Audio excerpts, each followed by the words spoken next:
கர்ப்ப காலத்தில் சில பேர் பயிற்சியே செய்யக்கூடாதுன்னு சொல்கிறாங்க. வயிற்றை பிசையுமாறு, சுருக்குமாறு, முறுக்குமாறு பயிற்சிகள் செய்யக்கூடாது. கர்ப்ப காலத்தில் எவ்வளவு பயிற்சிகளை செய்கிறீர்களோ, நீங்கள் மலைவாழ் மக்களை பாருங்கள். கர்ப்ப காலத்தில் அவங்க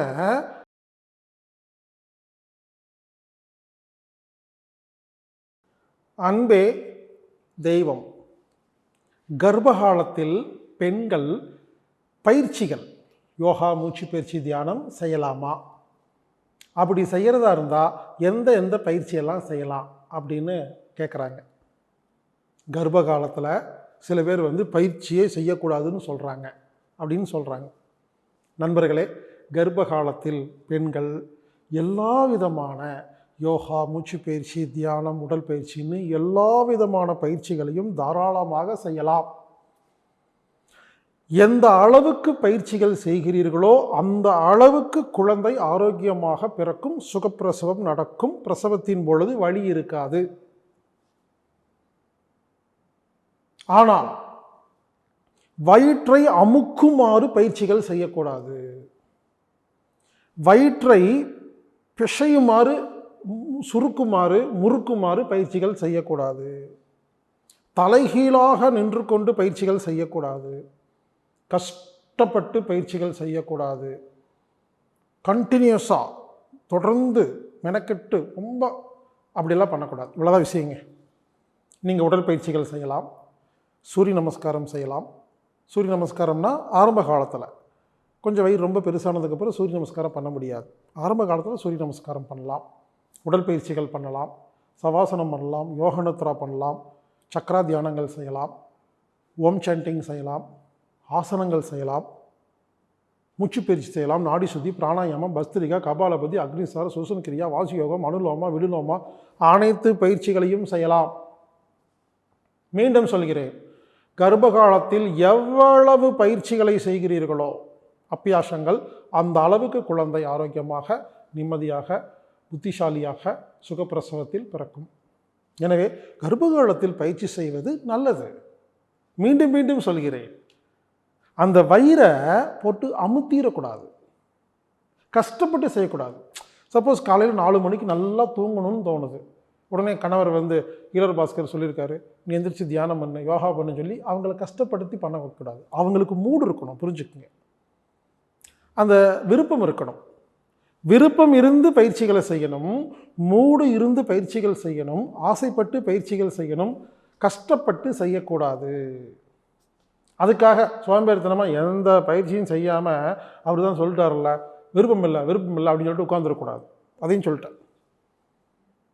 மீண்டும் சொல்கிறேன், எந்த அளவுக்கு பயிற்சி செய்கிறீர்களோ அந்த அளவுக்கு குழந்தை நன்றாக பிறக்கும். நான்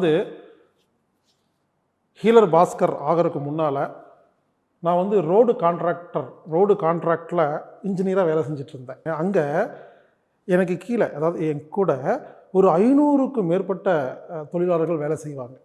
அவங்களெல்லாம் நான் சூப்பர்வைசர், அவங்களெல்லாம் கண்ட்ரோல் பண்ணணும். அங்கே பார்த்தீங்கன்னா பெண்கள், மாசமான கர்ப்பிணி பெண்கள் வேலைக்கு வருவாங்கங்க. அவங்க கல் மண்ணெலாம் சுமப்பாங்கங்க. அவங்கள என்ன பண்ணுவோன்னா, விருப்பம் இருந்தால் செய்யமான்றுவோம். ஆனால் அவங்க மற்றவங்கெல்லாம் செய்கிற மாதிரியே செய்வாங்க. கொஞ்சம் ஸ்லோவாக செய்வாங்க, கொஞ்சம் மூச்சு வாங்கினா கொஞ்சம் உட்காந்துக்குவாங்க. நான் ப்ராக்டிக்கலாக பார்த்துருக்குறேங்க.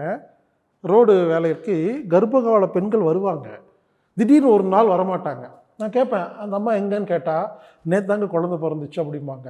ஆமாங்க, நான் கண் முன்னால் பார்த்துருக்கேங்க. குழந்தை பிறப்பதற்கு ஒரு நாள் முன்னால் வரைக்கும் கல் மண்ணெல்லாம் சுமந்து வேலை செஞ்சுருக்காங்கங்க. அவங்களுக்கு சிசேரியன்லாம் கிடையாதுங்க. அந்த குழந்தை ஆரோக்கியமான குழந்தை, நல்லா தாங்க இருக்குது. நீங்கள் மலைவாழ் மக்களை பாருங்கள்.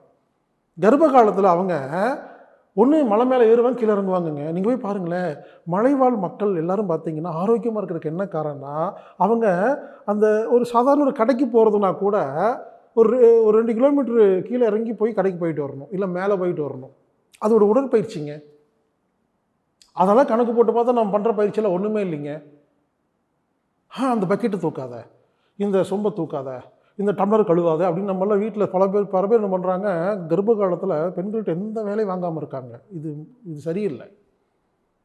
ஆனால் சில பெண்கள் எல்லா வேலையும் இழுத்து போட்டு பண்ணிகிட்டு இருக்காங்க, அதுவும் சரியில்லை. எனவே கண்டிப்பாக நீங்கள் கர்ப்ப காலத்தில் எல்லா பயிற்சிகளையும் செய்யலாம். மீண்டும் மீண்டும் சொல்கிறேன், எவ்வளவு பயிற்சிகள் செய்கிறீர்களோ அவ்வளவு சிறந்த குழந்தையை நீங்கள் பெற்றுக்கொள்ளலாம். வயிற்றை அமுக்கும் அந்த விஷயத்தை தலைகீழாக கஷ்டப்பட்டு சிரமப்பட்டு மட்டும் நீங்கள் பண்ணக்கூடாது என்பதை புரிந்து கொண்டால் உங்களுக்கு கண்டிப்பாக சிறந்த குழந்தை, ஆரோக்கியமான குழந்தையை பெற்றுக்கொள்ள முடியும். எனவே கர்ப்ப காலத்தில் பயிற்சிகள் செய்யுங்கள், அபியாசங்கள் செய்யுங்கள். கண்டிப்பாக அது நல்லது. நிறைய பயிற்சி இருக்குது, நிறைய ஆசிரமங்களில் நிறைய குருநாதர்கள் நிறைய சொல்லி கொடுத்துருக்காங்க. எல்லாம் கலந்து கூட பண்ணலாம். இதுதான் பண்ணணும்னு அவசியம் இல்லை. எதெல்லாம் பிடிக்குதோ பண்ணுங்கள். அதாவது பயிற்சிகள் அப்படிங்கிறது என்னென்னா பணம் சம்பாதிக்கிற மாதிரி. இப்போது உங்களுக்கு நிறைய பிஸ்னஸ் தெரியும். ஒருத்தர் பாருங்கள் 5 பிஸ்னஸ் செய்வார், 5 பிஸ்னஸ் சம்பாரிச்சிட்டு இருப்பார். அந்த மாதிரி இந்த பிஸ்னஸ் தான் செஞ்சு சம்பாதிக்கணும் கிடையாது. ஒரு 5 பிஸ்னஸ் செஞ்சு எப்படி சம்பாதிக்கிறாங்களோ அதே மாதிரி இந்த பயிற்சிகளை செய்யும் பொழுது நமக்கு சக்தி கிடைக்கிறது. அதனால் எந்த பயிற்சியை வேண்டுமானாலும் உங்களுக்கு பிடித்த பயிற்சியை தாராளமாக செய்யுங்கள். ஆரோக்கியமான குழந்தையை பெற்றுக்கொள்ளுங்கள். ஜோதிடம் கற்றுக்கொள்ளுங்கள் 2 நாளில் நேரடி வகுப்பு. செப்டம்பர் மாதம் 2ஆம் தேதி மற்றும் 3ஆம் தேதி சென்னையில் ஐயம்பாக்கம் அம்பத்தூர் பக்கத்தில் ஒரு 2 நாள் ஜோதிட வகுப்பு, நேரடி வகுப்பு நடக்குது. இதை நடத்துபவர்கள் ஜோதிடர் சத்யா அவர்கள். இந்த வகுப்பில் சுமார் 16 விஷயங்களை அவர் கற்றுக் கொடுக்க இருக்கிறார். 1, ஜாதகமோ பிறந்த விவரங்களோ எதுவும் இல்லாத ஒருவரின் கேரக்டரை எப்படி கண்டுபிடிப்பது. 2, ராசிகளை வைத்து குணங்களை கண்டறிவது எப்படி, ஸ்டார் ப்ரிடிக்ஷன். 3, லக்னம் என்றால் என்ன, ஹாரோஸ்கோப். 4, வருங்காலத்தை எப்படி கணிக்கிறார்கள், ஃபியூச்சர் ப்ரிடிக்ஷன். 5, ஒரு வீட்டில் வசிக்கும் விலங்குகள், பறவைகள், பொருட்கள் வைத்து எப்படி பலன் சொல்வது, ஆப்ஜெக்ட் அனாலிசிஸ் ப்ரிடிக்ஷன். 6, வாழ்க்கையில் நமக்கு ஏற்படும் தடைகள், கடன் பிரச்சனைகள் சரி செய்வது எப்படி. 7, தோஷங்கள் உண்மையா பாதிப்பு தருமா. 8, திருமண பொருத்தம், கணவர் மனைவி பிரச்சனைகள் சரி செய்வது எப்படி. 9, அனைவரின் பெயரை வைத்து ஒருவரின் பெயரை வைத்து பலன் சொல்வது எப்படி, நியூமராலஜி.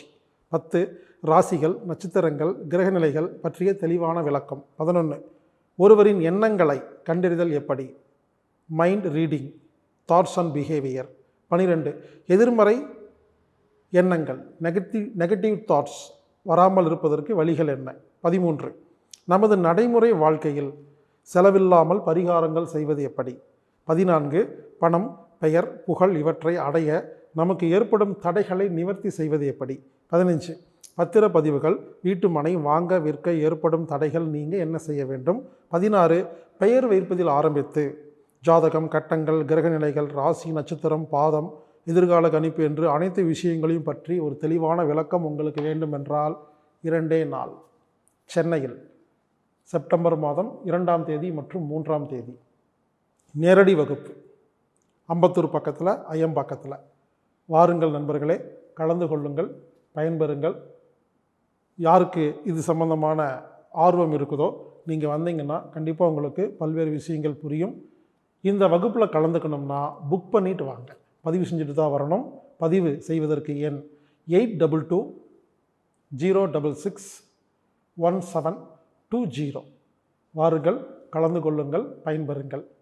ஆன்லைனில் புக் பண்ணுறதா இருந்ததுன்னா anatomictherapy.org அப்படிங்கிற வெப்சைட்டில் போய் நீங்கள் ஆன்லைன்லேயே நீங்கள் புக் பண்ணிவிட்டு வரலாம். அன்பு நண்பர்களே, இந்த 2 நாளில் நீங்கள் அங்கேயே தங்கியும் பயிற்சி எடுத்துக்கொள்ளலாம். அல்லது உங்கள் வீடு அருகில் இருந்தால் நீங்கள் வீட்டுக்கு போயிட்டு நீங்கள் வரலாம். 2 ஆப்ஷன் இருக்குது. அதில் நீங்கள் எது வேணாலும் நீங்கள் செலக்ட் பண்ணிக்கலாம். வாருங்கள், ஜோதிடம் கற்றுக்கொள்ளுங்கள். இப்படிக்கு ஹீலர் பாஸ்கர்.